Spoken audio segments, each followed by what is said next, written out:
The series of the famous Sephardi Rabbonim of yesteryear, and here at the start of the month of Av, Menachem Av, on the 6th of Av, it's a hilul of a great rabbi who would be the Chacham Bashi of Turkey. His name was Rabbi Chaim Yitzchak Shaki, Zechet Tzadik Libracha, one of the great rabbis from Turkey over the 19th and 20th century respectively. He was a very, very great rabbi. He actually was born, I believe, on 19th of May in the year 1853.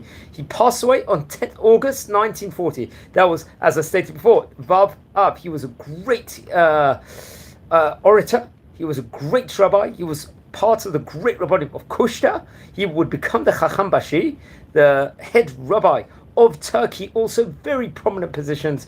Also, he very much had, and he was fluent in many, many different languages also. So I believe he was actually born in a village in Istanbul, I think close to the area of Koushta, respectively, and which is very, very interesting.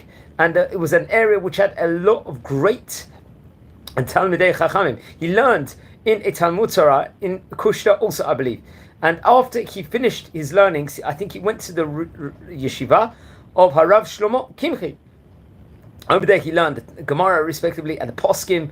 And I think by the time he was bar mitzvah, 13 years of old, already at that point in time, he wrote a Shalot and Teshuvot, a pamphlet publishing within regards to halacha, which is very, very interesting. I think at one stage, also after his bar mitzvah, he started working in part-time in trade also. Many people did work in professions also while they were learning a lot of Torah. And I don't think that he was successful so much in that. And then he went to learn pretty much full-time Torah. He was working within regards to books, within regards to writing books. He was searching a lot within regards to the history of Yisrael, the Toldot Yisrael also. And he was dealing with the congregation itself, the Torah congregation over there, and very much many of its needs also, and was teaching very much so also, and was helping very much with regards to the Rabbanut of Koushta, respectively. Koushta, as we said before, had a great Torah community. He,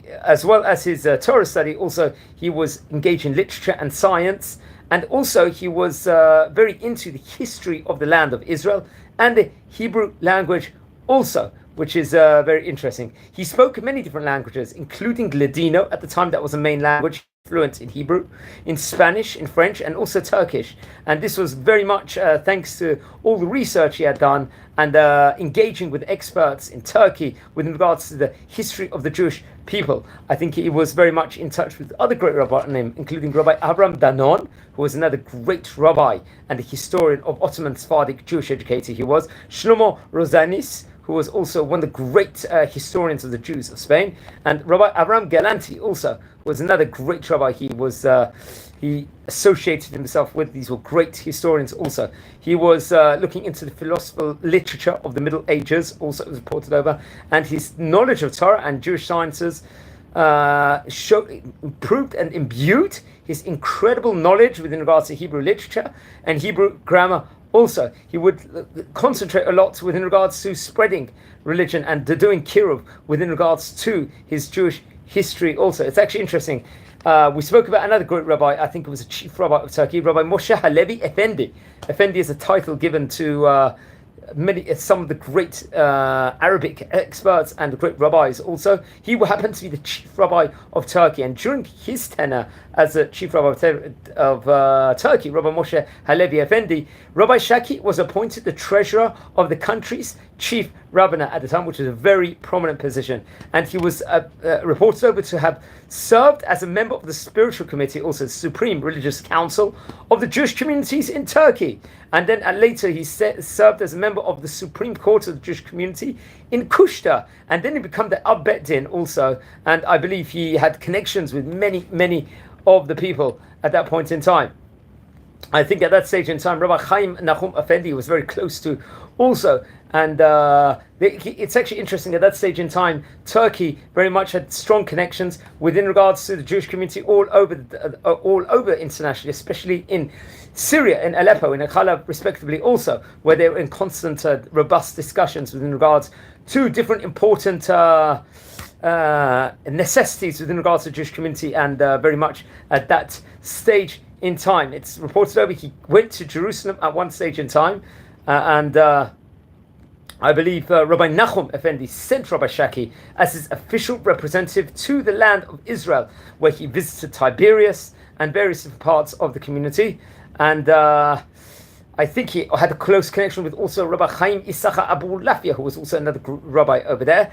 And I believe while he was there, I think it was around the time period of about 1913 or something, he was offered the position of Rishon LeZion. Rishon LeZion was a pinnacle position, you could say, in the land of Israel at that stage in time. Especially it was most the Sephardic rabbis until really Rabbi Cook came in and represented Ashkenazim. This was very much a position between the 1700s, 1800s, very, very strong position. I think he refused the position initially, but at the time when the affirmative, proposal came about, I think that's when the Second Balkan War broke out and First World War. So at that stage in time, the proposal didn't actually materialize. So he was never, I believe, actually installed as a Rishon LeZion.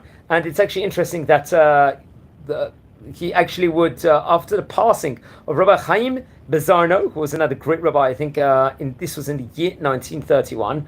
Rabbi Chaim Bezarno was a Spanish rabbi and from Bulgaria, and a great with regards to the Ladino language, and was a head rabbi of the Sephardic community for I think 32 years. He was appointed to serve as a Bashi, that's a chief rabbi of Turkey, and he held this position until his death. So that was between the years 1931 to 1940. So close to a 10-year tenure as a chief rabbi of Turkey. Very, very great and very prominent position this was that he had ever. One of the great chief rabbis of Turkey was. He passed away in Kuşta on August the 10th in the year 1940.